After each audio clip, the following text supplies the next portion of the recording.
We're thrilled to be here. Let's get started with the topic. So the topic is artificial intelligence. And a friend of mine called me the other day, kind of in a panic. She's on a Fortune 50 board. And she said, I was sitting next to someone on the plane. They knew I was a Fortune 50 board member at this company you all know. And they asked me a question. And they said, at your company, do your employees, are they allowed to use ChatGPT at work? How many of you have heard that question? And so she calls me in a panic. She goes, I didn't even know what the question meant. Why is she asking me? Why is she asking a board member? She said to me, I just have 3 questions. Number 1, what the hell's AI? Number 2, what the just happened? Because everywhere she turns now, it's ChatGPT. And third is, how do I even put that into context as a board member? So if do any of you have that on your mind at all? Because if you don't, we'll just go right into neural networks and how to program it. Nice. Okay, so we're going to start. So some of you I am going to insult. So we're going to start very basic. What is AI? AI is a huge umbrella term, and all it means is when computers mimic human activities. So like I can see when the computer sees it is doing AI. It can hear, the computer can speak. I'm going to give you, most of you are using AI right now. I was talking to somebody who said, I haven't really used AI. Every single program you've used, every program since probably at least the 50s has AI in it. In fact, I'm going to do a demonstration of using AI on this phone. Ready? Speak to representative, speak to representative, speak to representative. That's a bad example of AI, but that is actually AI. Speak to representative. God damn it, speak to representative. I'm gonna get rid of this credit card. So that's AI. So AI is what it was trying to listen like a human would. It was trying to understand, and then just like your brother didn't understand and didn't do anything that helped you. So AI, we call it good old-fashioned AI. It's programmed in many, many things. It's an umbrella term. So if you just use the word AI, you're saying something like climate change or world hunger. It's big. So then she says, well, what just happened? If AI is so old, why is it such a big deal? So now point 2. There's a subspecies of AI. So there's a million kinds of AI, and one of them is called machine learning. We're going to get to ChatGPT, I promise. Machine learning is a little bit different than other kinds of AI in the sense that other kinds of AI, you hire a human that has knowledge, they code up a set of rules, you hand a program to a computer, and output comes out. And the world was good, and we made a lot of money. What machine learning does is people said, why am I writing the program? Why don't you write the program? So instead of giving the computer the program, you give the computer a lot of data. And then a program comes out. So the computer's still in the middle. It's just who's writing the program and where did that knowledge come from. The computer got the knowledge by just using statistical processes and a lot of math to take a whole ton of data and find patterns that humans couldn't. So that's called machine learning. Data is hugely important, and it's biased as the bias. If the data is biased, your program isn't going to be less biased. Believe me, if the data has only been trained in North America, well, it's not going to know a lot about South Korea. So the data in is a function of the quality of the program coming out. So big picture AI, machine learning is a type of AI. There's many different types. So what is this ChatGPT? ChatGPT is a type of machine learning, and it's called generative because it creates things. So machine learning in general usually is a probability, gives you probability of statistics, or like how probable is this will happen, which should the routes of my mail trucks be. ChatGPT just creates things based on the whole internet that it read up until 2021. So somebody fed it the whole internet from 2021 in all languages. And what ChatGPT is able to do, it doesn't know anything. It's just a really good mimic. And it just kind of regurgitates random words from different things that it pulled together. So have you all tried it in the back? So what made it so explosive, because normally there's I don't know how many thousands of researchers in AI, and they work in obscurity, and you hear little things from time to time. What happened was this really small company, there's 200 people, decided to release ChatGPT to every single person in the world. And pretty much most of the people took it within 10 days. So ChatGPT, every employee has it. And if I were to call an all-hands meeting, I'd say, look, I've got good news and bad news for all of you. You all get an intern, a really dedicated intern that can do wonderful things. It can plan a trip. It can give you recipes for a week. It can, I just did one where it wrote an essay in the style of the Declaration of Independence about losing a sock in the dryer. And it was awesome. It was really awesome. I recommend you do that. But it isn't just party tricks. It can summarize my meeting notes. It came up with slides for a presentation I was going to write. It analyzed some data with me just using my voice. So it isn't magic, it is math. So the good news is you have an intern, it's patient, you don't have to pay it. But there is some bad news. Sometimes the intern lies. Just like people in your life, it's no different. It'll make things up but sound authoritative. And there's a little bit of issues with, sometimes we don't know where he got that information from. And other people might think it's their own and then kind of sue us for intellectual property rights. And by the way, whenever you ask it anything, just like Google search, it keeps that query. So if you say, hi, I'm at Raytheon, and how do we compete with whatever, I don't know, whatever, Lockheed Martin, then somebody somewhere knows you're trying to compete with Lockheed Martin. It goes up into the cloud. So there's a lot of new governance with all the, with AI, all the positives of it. It's going to change industries. It's going to go really fast. There are some new governance things that you're going to learn. You're going to need to learn about AI. Forgot to mention one housekeeping thing. If you have questions, you just text them to the number on your table. I'll be able to see them. And now we're going to open this up. So I want to just start by asking you, with all this hype on AI, do you think AI is being overhyped? And I'm going to start with you, Toby.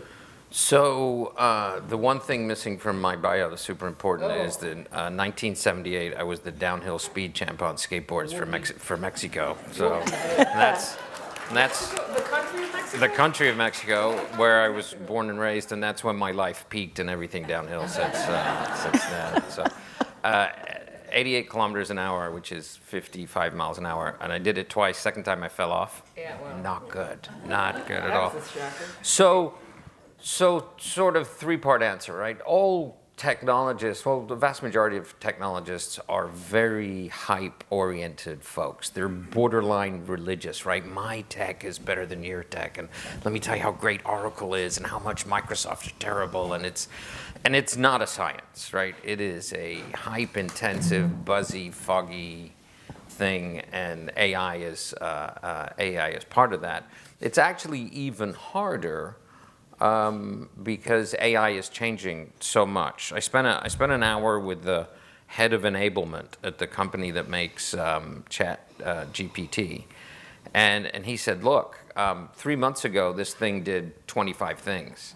It now does 1,000, and not because they've changed it. People have gone, ooh, I can do this with that. So it is moving really fast. Same thing happened when the guys at Lotus invented the spreadsheet, right? They thought it was a math thing, and then it turned out doctors were using it for this, and other people were using that. So it's same sort of thing, but bigger, faster curve.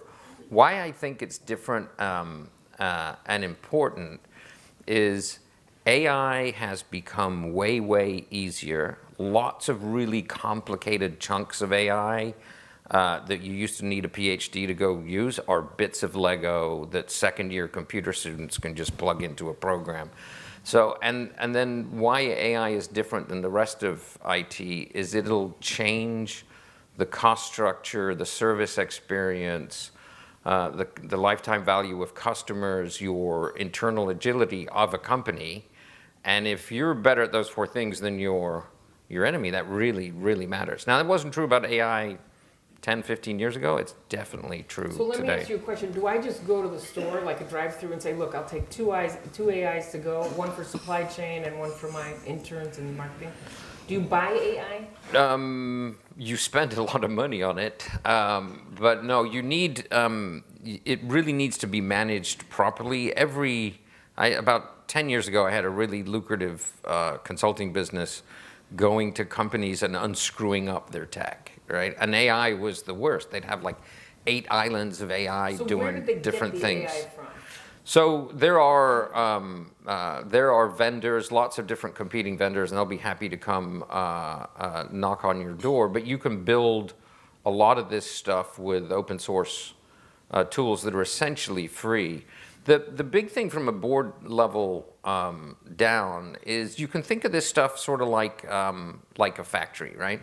You should ask your IT people, all right, with all of your AI stuff, what have you capitalized? What is it that you've got that we've spent capital on? What do you spend from an OpEx perspective?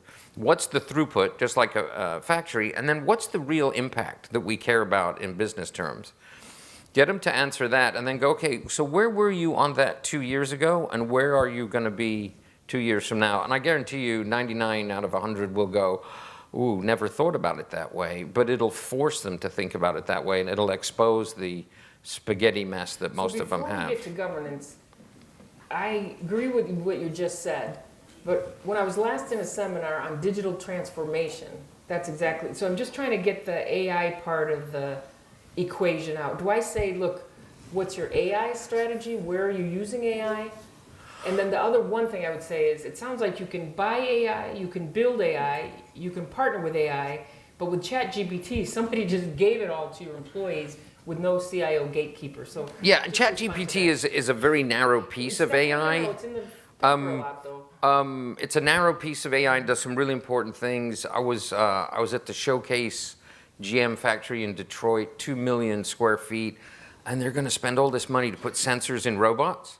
You can take a $50 camera now and point it at that, and it'll do all the sensorization by turning pixels, using AI, turning pixels into information. That's another area. The big thing about AI is it's about intelligence, right?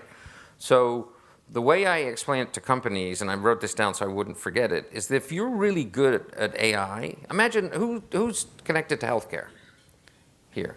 Who's actually used healthcare? Okay, so that's everybody.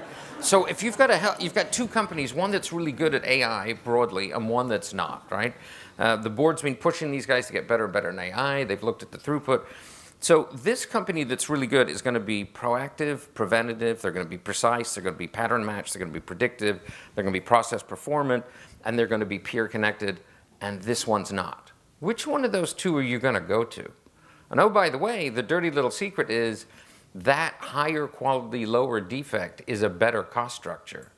So if I'm more engaging for my customers and I have a better cost structure, I wasn't the smartest guy at business school, but I think that's a winning recipe. So it is unlike any other area in technology that it will drive those things. Your HR system's not going to do that. Your finance system's not going to do that. Your general ledger system's not going to do that. But this stuff will. So it's about being intelligent and having business impact with those things. I honestly think the most exciting part of AI is they're going to take ChatGPT and they're going to put it into process engines that will look at the processes inside your company and go, ooh, look at that spaghetti. Let me show you how to fix it, right? Which is the entire model that FedEx ran on where I grew up for 17 years. So if I debug that back to a board, how are we going to interact with our customers in a more efficient way with a higher value proposition, and how is AI enabling that? Yes, Okay. exactly. So It you crunches don't- that. It crunches that data for It's you. not a product, it's a thing that's put into products that make it smarter. There's many different kinds, Yeah. and there's some new guardrails Yeah. that come up. So Yep. And, Dan, I and wanna- in every language with Yeah. translation. Yeah, the military are really clever at least at the We're architectural clever. level. Oh my gosh. Clever at that. They're way ahead of us, JADC2 and all of that stuff about, boy, if we are proactive and preventative and precise and pattern matched and predictive, we're going to be better than those guys over there. Now, there's still a long way to go to execute, but the military are like, oh, absolutely. We'll be better on the battlefield if we're AI intensive. So Zan, so people talk about how is governing something with AI, and then of course it's subset of a generative AI, how is it any different than any other risk and opportunity that we govern? Why is governance why is it a thing? Why do I need to learn? So the governance is equally, if not more important in this area. So let me start with Toby's area and expertise is all of the opportunity space. So I am a huge fan of the opportunity space and where this can be different in the opportunity space. In a military example, Transcom using it to figure out what was the underlying root cause analysis of why they had aircraft, particularly tanker aircraft with lots of gas in them, failing at various parts, and they couldn't figure it out, and AI figured out what the indicators were for failure So used in maintenance and used efficiently, extraordinary. In other areas for supply chain, I'm on the CSX board, when you start to look at supply chain analysis and which ports are opening and closing, remember LA had some problems, which is going to have to open at which times in the year, how do you do that analysis? Or the chat that talks to you at Wells Fargo is AI. So all of those things are amazing applications of something else that is connecting the dots of data and providing information in a conversational way that allows you to take action. And that's where the governance comes in. Because if you're going to take action, you better make sure you understand what kind of data is flowing towards that decision space and action, and what kind of controls are in the decisioning. So the number one thing for governance is to understand where is the appropriate use. Not whether is it a great thing, we've all decided it's great. What's the right kind of use? And where can you trust and leverage that use, especially on specific things within a corporation? So if I'm sitting as a director, the first thing I want to know is, are we using AI?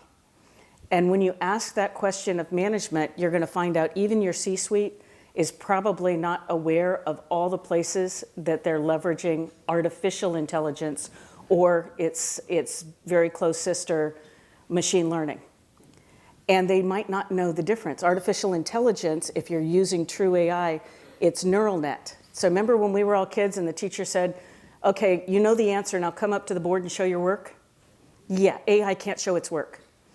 And not only that, it probably is not repeatable, or certainly not, you can't depend on it to be repeatable. So just imagine how many people in a regulated business? The regulators come in and they want you to show how you got to that? Yeah. Telling them, well, the computer did it and it's AI, I have no idea, is probably not the best answer. Just saying. Yeah.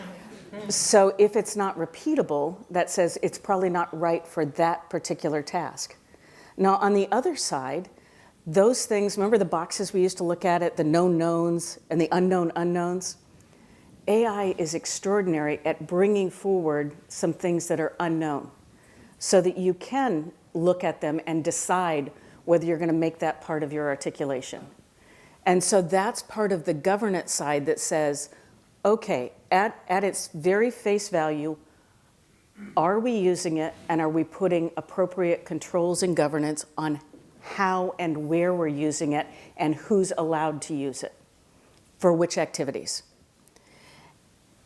At that very baseline, it's part of your strategy discussion. How do we want to leverage this for opportunity? We all know it's going to be opportunity. How do we leverage it for opportunity? And that means if you're going to talk strategy, you better talk about baseline assumptions. What are my assumptions about AI? The assumptions about AI are different than anything else you're going to buy from a vendor. And the reason is your people, unlike the vendor that was providing that CIO interface and the how do you use this thing that you just bought and helping you set it up and everything else, all of your employees can pull in AI and use it without that facilitator, without that guardrail, without you knowing. Which means that it gets a level of steam and a level of adoption that you might not be aware of and therefore have not put appropriate guardrails around it. So can you give us, so is that why my friend was asked, do you even allow to use it in the company? Can you give us some examples of someone using it and it might not have the guardrail? Why would companies say, hey, nobody can touch it? Let me right give now? you two completely different examples. So at the laboratories at Battelle, all of the national laboratories, these are educational as well as science and technology. Intellectual property is incredibly important. Validation of scientific data is incredibly important.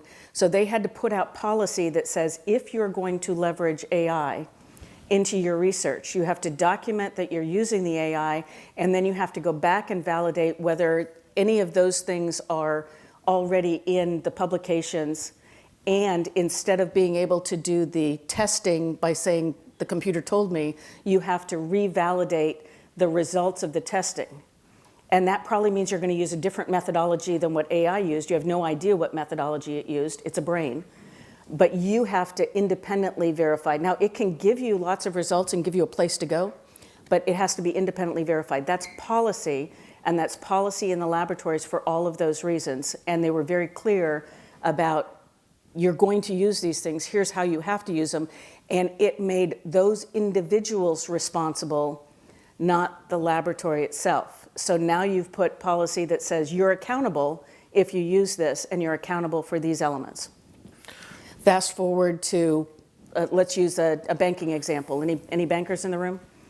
When you decision on banking and you say, I'm going to give a mortgage to these folks, and the guy that didn't get a mortgage might look different or be in a different community or underserved, this person feels that you now have bias. The AI says, here's the best bet so you don't lose money. But our knowledge base for society says you have to take these things into consideration. They're not data, they're our understanding of what is equitable and what is inclusive in order to create things. Balancing those things is not an AI function. So the information about all of the financials and all of the community and all of the context, great from AI. The decisioning has to be within those lines that regulators are checking, that your internal audit is checking. You're making sure that you're making decisions based on context, which AI can't do.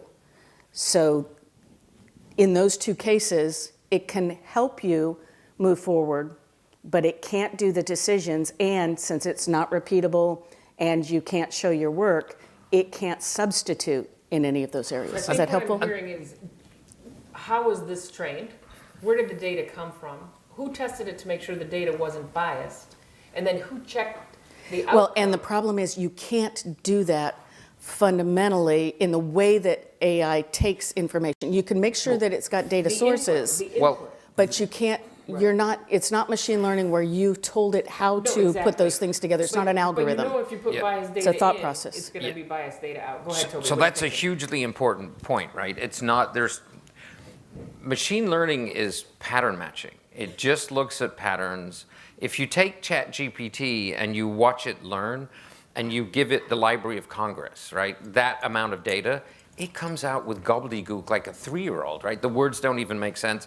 Then you give it 10 Libraries of Congress and it starts to sound like a teenager, still pretty incomprehensible. And then you give it 100,000 Libraries of Congress and it starts to generate patterns that make real sense. But it doesn't know what the words mean. It doesn't even know their words. It's just doing this pattern matching at a scale we've never seen, so it works really well. It's connecting dots. The scary thing is, there's lots of things we can do with words. Programming is also words. The other side of AI, which is numbers, right? I'm running my 10,000 stochastic models to true up risk at the end of the year for an FS company, right? You know exactly how that AI works, and you can explain that. But again, if you're doing sort of like a credit risk score for somebody and you use a numeric database that has a ton of bias in it, your bias will show up in your numbers. But that is explainable. It's not that on the ChatGPT side it's hard to explain. It's literally impossible to explain in language because it's doing a language thing without using language, right? And so you'd need a master's in philosophy to figure that out, and you'd still, and a case of beer, and you still wouldn't. Yep.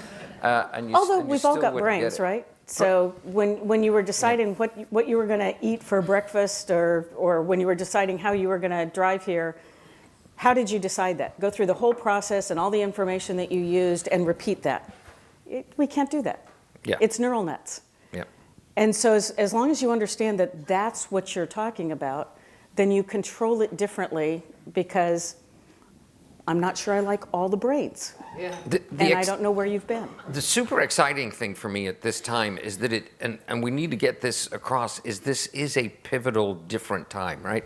Technology has done this for 40 years, right? It keeps getting better every year. It's right now doing this, right? And it's not just ChatGPT. There's a little company in Chicago that does massive scale data really fast. It did a thing for the National Crime Bureau, anti-terrorism, anti-pedophilia thing in Britain that worked fantastically well. it was 1,400 times faster, cheaper than the old thing. And they couldn't do it with the old thing because by the time you got an answer back from the computer, it was 3 days later and maybe the crime has moved on, and it was prohibitively expensive. Nothing jumps 1,400 in one step, right? That's the difference between me walking backwards slowly out of the room and the top speed of an F-35, which is really fast. So there's this giant pivot point. So from a board perspective, there's this, and this is going to sound a bit silly, but there's this humility thing, right? So I'm on a board, we're really good, we're kicking butt, we compete fiercely with the competition, we win the fights, right? We lose a couple, but we win most of our fights. The fight is changing. We're great knife fighters. Someone's about to show up with a Gatling gun, not a pistol, not a musket, with a Gatling gun. We're going like, look how good we are with knives, right? That is a potential to change. And historically, and this is another thing boards don't spend a ton of time on, historically, especially in good times, historically in these types of changes, the companies that win really big sat back and said, okay, these new weapons, how would I build a company today if I was using those versus just making my existing company better, right? The Ruhr Valley in Germany, Carnegie with steel, Rockefeller with oil, Uber with transport, all did that. So at these pivotal times, it's really important to go, what's the model level reinvention, right? And that's a difficult sort of metaphysical case of beer conversation. Especially when we've spent so much time on re-engineering. How do we re-engineer this process and make it more efficient? What you said is the re-word, but you didn't say re-engineer, you said reinvent. So Yeah, with all this, blow it up. What you said, what makes it different than the last 22 seminars we went where blockchain was going to change our life and then IoT was going to change our life, and all these technologies come up and none of us understand what they're talking about. Yeah. But you're making the case that this time we really mean it. And so Trust me. trust This us this is- time. The yeah. other stuff, let's play buzzword bingo. Yeah. I'll start AR, VR, metaverse. XR, metaverse, XR, 5G, edge compute, 5G, edge, Quantum. edge, quantum. There. We got- federated Did AI. anybody get bingo Yep. yet? Okay, so Yeah. so what I heard was the speed, and I was reading an article the other day. The last 30 years, we've lived on this thing called Moore's Law, where computational efficiency and effectiveness doubled every 2 years, and we thought that was fast. With AI now, computational it doubles the amount the computer can computate, and the speed of the computer, it doubles every 3.4 months. So if you thought it was fast, so what I learned from you is listen to us this time Yep. because it's faster Yep. And it's adoptable. and it's adoptable, and then It's not the open computer API, guy doing it over in the They corner, gave it to everyone which is where you without should a put 'em. gatekeeper, which is good. Yeah. Some people Yeah. call it an iPhone moment. The technology. Yeah. We call it the it is. Jurassic Park moment. They let out this dinosaur before they had any electric fences around it. Now, it Yeah. is not that dire, but I think as board members we need to understand it. Which leads me to a question: what It's is your opinion? pivotal. Do we need an AI expert on these boards now? So, No. and oh, by the way, if you had one, they might be out of date in a few months. A few months. So, This morning, I think. yeah. So what you really need is a process for how you want to think about it, from an assumption and strategy, and then governance of what guardrails you do want to put in. But then you can almost let the dogs run, because this is an area where you can tell the folks that bring you strategy, why don't you go leverage AI either through, there's any number of folks that provide the resource, everything from Microsoft to, I think NACD works with Oliver Wyman, who have a number of AI models for specific things for retailers. Go work with them and take a look at what, to Toby's point, what would be different in our business if we leverage this? Because unlike the old kinds of machine learning and models and model analysis, and we talked about this earlier, these aren't models. This is experimentation. This is the fun stuff. So let them go do the fun stuff, not act on it, not decisioning, but bring that back in as part of the strategy analysis. And then they get to use their intern for good in a way that helps the company have a different discussion about where its future is going. And at the same time, those that are part of the governance are not left out. If you go to the Internal Audit Association, they've actually put out guidance and put out help in how to use this for internal audit. And so in every part of your business, same thing with NIST, and I think you're going to provide them and yeah, you have to wade through NIST when you're doing security. But the security guys can look at from the NIST and that standpoint, and they can add it to then how would you do controls. So you can leverage this same capability in building the controls, building the boundary conditions and the guardrails, as you say, what's the most I can do in terms of relooking my entire possibility space and my opportunity, and how far and how fast do I want to go with that? So my no needs a qualification, because I don't think you want an AI person on the board, partly because they can't talk to humans anyway, but you need most of them, let's face it, most IT guys got either. Nor do they But- want to, so it's okay. It's a match made in heaven. You want to, wait, I'm going to get started on that. But you do need a technologist, right? I mean, Yeah. and you need a technologist for 4 reasons. One, you're going to get hacked and your cyber is super important. Oh, by the way, there are SEC regs around that, right? You're going to get in trouble if you don't. 2, this is your set of competitive weapons with which you compete on the battlefield. And if you're not managing that properly or you're not scaling up. Has anybody ever heard of the Swedish Empire? No, there literally used to be one, right? Well, yeah, there's a Knudsen, I'm pretty sure he had. Used to be. They were the best in the world with long pointy sticks, with pikes, right? They beat the Prussians, they beat the Russians, they beat the Finns. And this is a board comment, right, about humility. And then somebody invented the blunderbuss, which is like a big shotgun. And they said, no, we're great at pointy sticks. We're not doing those stupid things. And where's the Swedish Empire today? Oh, nowhere. So you need a technologist. On the board for those reasons. But you need them anyway, because Yeah. you have to put pieces together, Yeah. and that's not just AI or just Right. bingo. Yeah, but I would take all the a pieces. savvy tech architect over an AI person any So day of the we'll- week. Yeah, and they can continue that. integrate All right, AI. Let's do the Yeah. speed round, because I didn't get to any questions. Okay, in a minute. speed round. I don't want to get a bad The rating. answer is Bulgaria. So I'm going to help you fill out Double those points. evals. So Double this points. is the Yeah. this is the speed round. All right, we'll start with you, Zan. Military question: is DARPA using AI for development of new military technology, and is there any examples you could share with us, or With- top secret that you're willing to spill in front of the tech? Yeah, spill a few secrets, go to jail, but it'll be Pretty much. great. This will be your last. If I was word. 22, I'd be in there. Hello, Fort Meade. Are you picking this up? Yeah, so the answer is yes, and not just DARPA, but DARPA in support of a number of the national agencies that your tax dollars support, so thank you very much. So let me do the cybersecurity Okay. side with AI. When you start to use AI, you can do a thing called targeting. So I used to do offensive cyber. I was your national hacker with network warfare. The thing that took us the longest, you know how everybody says a cyber attack is really, really fast, and so you have to respond really, really fast? Yeah, it's really, really fast to do. It takes forever to build the targeting analysis to be able to go through the right kinds of computer systems and get to the right logic and then get to the whatever the infrastructure piece is. So if you want to spin up a bunch of getting through that system to spin up this and then simultaneously affect the control system so that the lights go green for the scientist and he doesn't know they're spinning up, and at the same time make sure that you can undo that so it looks like it was a failure as you back out. Trust me, the targeting analysis to do all of those pieces takes forever. AI can do that in not forever. And so if you're going to leverage it from a targeting standpoint for cybersecurity, for a cyber attack, it's much faster.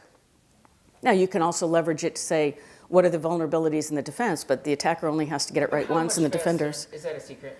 Like 10 minutes? Like what are you talking? Yeah, so to do something on the hypothetically the scale that I just described might have been like a year and a half. Yeah. And you're talking within a day or so, and the thing that takes longer now is to make sure it has all the data on what does, let's say if you're going to do a power plant, what does the power plant look like? What are the utilities into the power plant? How much dependency is there on technology? So you have to feed that into the data, and that's the only thing that takes time. All right. But then it replies. Okay. The answer is yes, and in the same way for weapon systems, how to do the logistic support for weapon systems, how much feeling water does safer it take on the ground before the Feeling Russian safer. tires sink All right, as they're next going to question. the Ukraine? I hate to do that. Next question, because It's really fun. actually that made me feel less scared about the country. So thank you for that. Okay, all right, Toby. In the area of healthcare, we have huge risks when doctors use ChatGPT to diagnose their patients.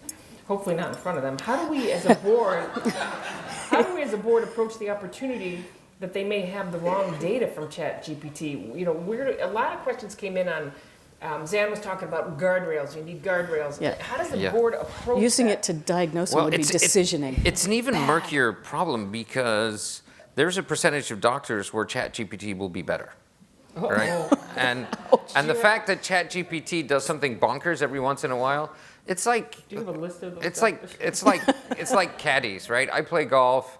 People get mad at the caddies when they do a bad read, and I go, dude, that guy does one bad read every 18. If you're by yourself, you're going to do 10 bad ones, right? So which is worse? So I think that's really problematic. The other scary version is, I talked to a scientist last weekend at a giant healthcare pharma conglomerate, and they're taking raw data out of clinical trials, telling ChatGPT what the clinical trial is, giving it the data, and go write the report. And he said the reports are great. God.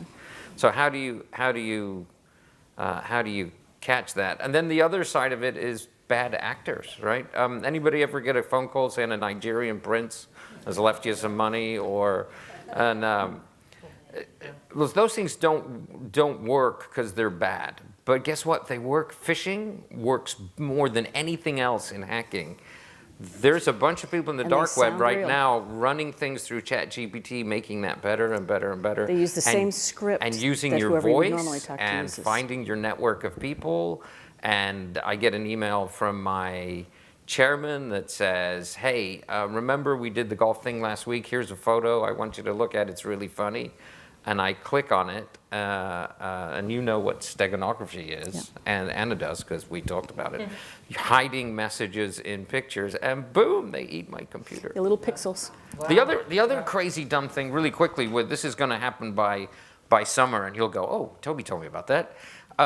They use this to help them program, right? Like a co-pilot. Like, write me a snippet that does this in Python, and it writes the code because it's seen so much of that, it knows how to do that.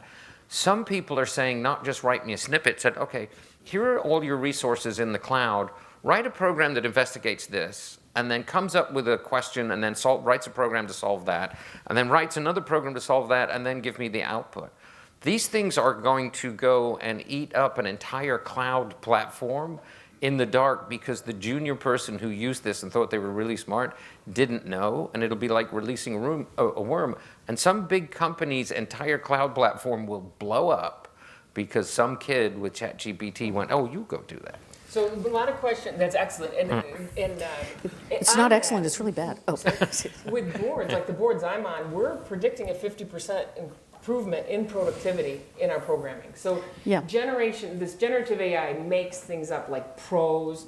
Anything it can write. It can write code, it can write poems, it can write songs, you can make a video. You can make and you use it to advise. They use content. So That's fine. It generates content. So content can be anything. So that's one ramification Yeah, but on the job. it generated, the thing we haven't talked about it is, just like all other technology, have you noticed the person that built it poorly doesn't get blamed? Whoever bought it is the one that the litigation comes after and the regulators come after. So just translate the discussion we've just had to, and you are accountable in your company, Let not... me just do a counterpoint. Has the liability chain even been established? So here I created a picture of the Pope in a puffy coat. So I made That the was prompt. you. I put the prompt in. So am I liable if there's something that goes wrong? Yeah, ChatGPT and the answer is yes. How do you know? Well, Has no, it been so litigated? here's anyone that looks at will so be EU is litigated, about to yeah. publish their first guidance. It's a little like GDPR in that all of the guardrails on how they apply it need to be looked at, and what is considered high priority, which they've defined and is kind of stamped, But the one thing that has carried through is the person that is using it and taking action based on that information is who's held accountable. Same thing in Singapore, Japan, South Korea, as they've put out guidance on AI and policy. The one thing that is consistent is the developer is not at, and they should be, but they are not at the central point of litigation. Is it in place now in the US or is it coming? No, it's coming, but in Yeah. all these other places, GDPR came before the US woke up. So you've got in cybersecurity, they're talking about elements that's part of the NIST is elements of how you protect yourself and everything else. But from a standpoint of adoption, right now, the focus as we do adoption is not on the developer. And you just need to be aware of that. So it's a buyer beware. That doesn't mean don't buy it. It means make sure you understand where you're using it and advisory, not decisioning, and make sure you have the backstop of the second check. And that's the one that you use as your validation, because that's the one the regulators, the litigators, your reputation, your ability to talk from a reputation standpoint for consumers is going to be based on all this did was advise, so you opened your aperture in the realm of the possible. So can I copyright the picture of the Pope with the puffy coat? Can I copyright it? Yeah, so this is what's Is it interesting. protected? Whose There, is it? Is it so did everybody see? So Ann Newberger, part of the If I took a CyberStar, picture just said of we that- should do watermarking like the Getty does. You- Just imagine AI repeating the watermarking. I'm not sure, how anyone thought watermarking was going to work with AI because it'll just create So it. for your board to understand the IP rights, the copyrights, anything with content, just make sure you're a lawyer. There's some litigation going through the courts now. I think people think they know how it's going to come out. GPT gets inspired by things. So I had it do the Pope in the coat in the style of Picasso. So did it Nice. steal, but you can't steal a style. Like you can write a jazz song because you've heard jazz. Yeah. Yeah. So somebody can't sue you for that. But if you take a riff, obviously, that's Yeah. something that you get in trouble It for. copies One the point I wanna style make, and everything. People keep asking Yep. about jobs. On the generative side, where it makes and produces content, each industry will be disrupted differently, and each function within that industry are like the early jobs that will change significantly. And so, for example, in your marketing group, the people that write the blog posts or that put marketing content, that write the emails to follow up. I was watching a demonstration of a personal sales coach that was a Zoom plugin. So I'm having a seminar with you about my products. You can either have an earpiece in one ear, and the AI is personally coaching you. And it's saying, hey, Jen, you've talked 3/4 of this. Maybe we should let the customer talk. Or you seemed a little sharp on that compared to, or your energy level is lacking. So perhaps some caffeine and carbohydrates would be helpful for you at this point. Or what happens in the Zoom call is there's a text message that comes up from the AI of, you did not do that demo. And right now would be an appropriate place. So each person gets an individual coach. And so what happens to those sales coaches?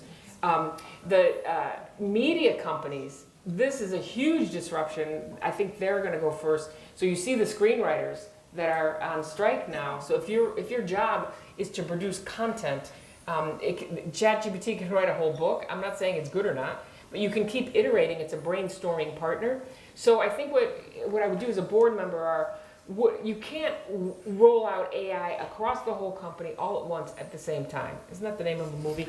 Everything all at once. Yeah. Everywhere You can't all do at that. once. Won an But Oscar. you have functions in your company, and you have to decide, is this one, what is the use case that makes most sense for this? And to Zan's point, is the way you find that out is do Experiment. some experimentation.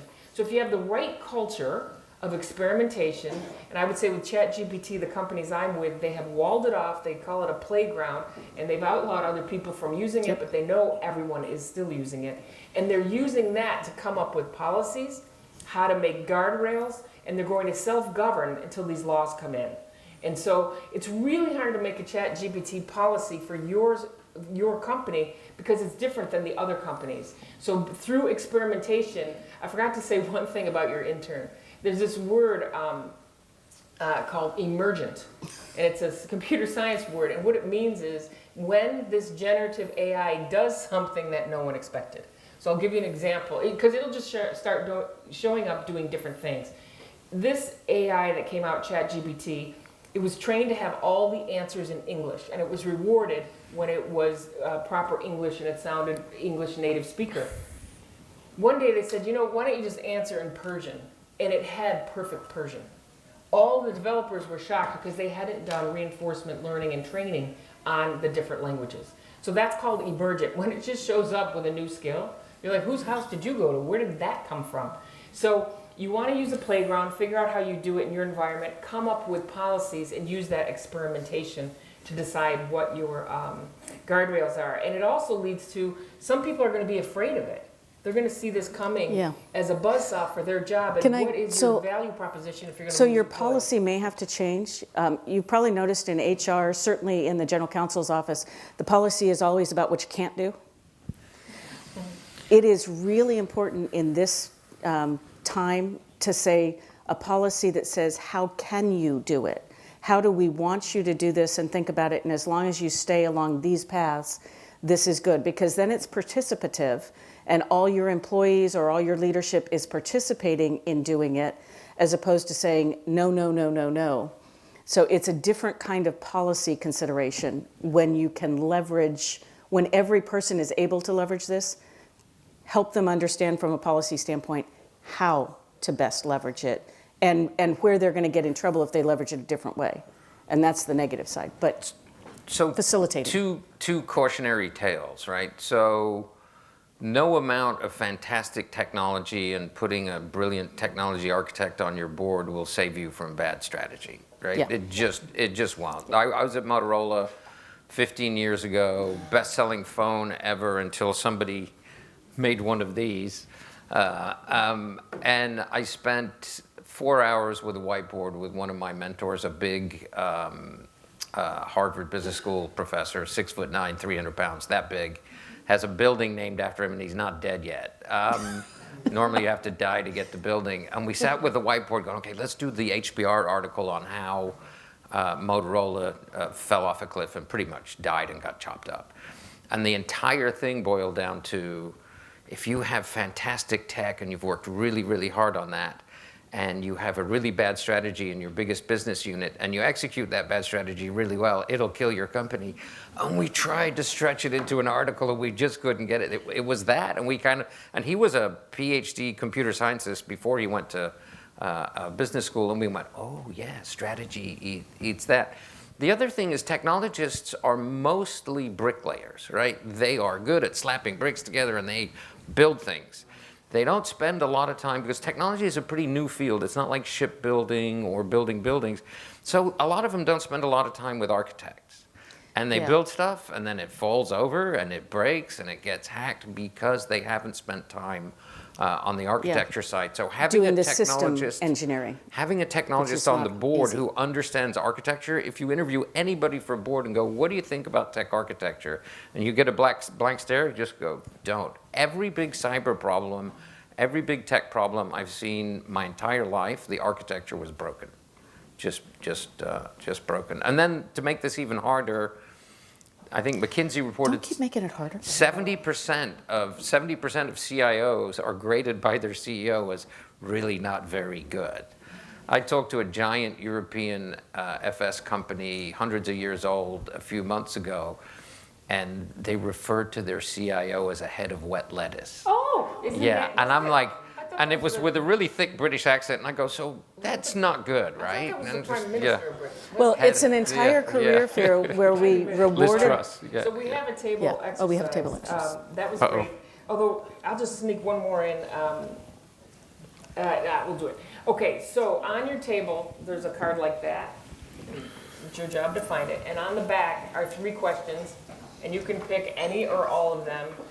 We put ChatGPT on there. You can just put AI if you don't want to talk. Just There's over 100 different things like what you've seen in the back that are either artistic or are generative for language. So those are just the ones that are the best known. Well, we put But we're not generative talking AI, but about it this. could be any kind of AI. There's good old-fashioned AI. So those are tabletop discussions. And we'd like you to discuss for how many minutes, Jen? About 15 minutes, have a discussion. And if you come up with new questions, text them in, and then we'll be back up to just wrap up and give our observations of the 3 tables we've been assigned to. So everybody clear on your assignment? And they will be graded, and there is a test. So, And there's a and prize. this will be on the test. There's a prize. Okay? First prize is a new Buick. Second prize is 2 new. I knew that. That's exactly That it. was great. All right. Yeah. Super. All right.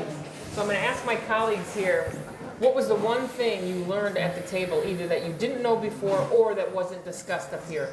The one thing I learned is that you've already got this, because the comments that were coming up were about intellectual property, were about bias, were about litigation. You've already got the pieces that say, am I asking the right questions, and am I going to be able to put this in? And somehow that's very reassuring to me. What happened over there? Interesting conversation about scale data in advertising, in offer management, in demand management, in risk management, away from ChatGPT, that doing it at massive new scale is going to have some really, really big impacts. And then the flip side, a very interesting thing was, don't let this technology stuff detract you from those people that have been in your company for a long time that just have that fantastic gut feel judgment on stuff. Oh, very good. We had like, one was really, I had energy and healthcare at my table. They had names, but I called them energy and healthcare. On the energy, it was interesting, they had used a generative AI, and when you asked about fossil fuels, the generative AI immediately went to alternative energy sources, and then it got trained again to make sure. So it really brought up the bigger question. It doesn't matter the topic, but it brought up the bigger question of who decides what reality gets fed into that machine, because you can, whatever goes in, it's going to come out, and if it's not in there, Yeah, it won't It's a bias. And as an aside, we talked about one incredible use case that is just coming out is the AI being able to predict pretty accurately what you're thinking about. So the way, and you're like, how can that even work? In a nutshell, is they train it by having you watch some videos and listen to podcasts. And the AI watches on an MRI the electrical impulses in your brain. Then they ask you to just think about one of the pictures you saw. Just bring it up in your mind, and the AI draws what you're thinking of. It's only 98% accurate at this point. So don't worry. Don't worry. All right, so I think we shall wrap now, and I thought I would ask each of us, if you're going to leave one parting thought or one thing you've already said that's most important, what advice will you give to board members that are here today on the effective and efficient use of AI in their organization? You want to go first? No. Okay. Tremendous opportunity to expand the realm of the possible, but not a decisioning tool. It is not the easy button. It's the expand your mind opportunity. I was going to say that.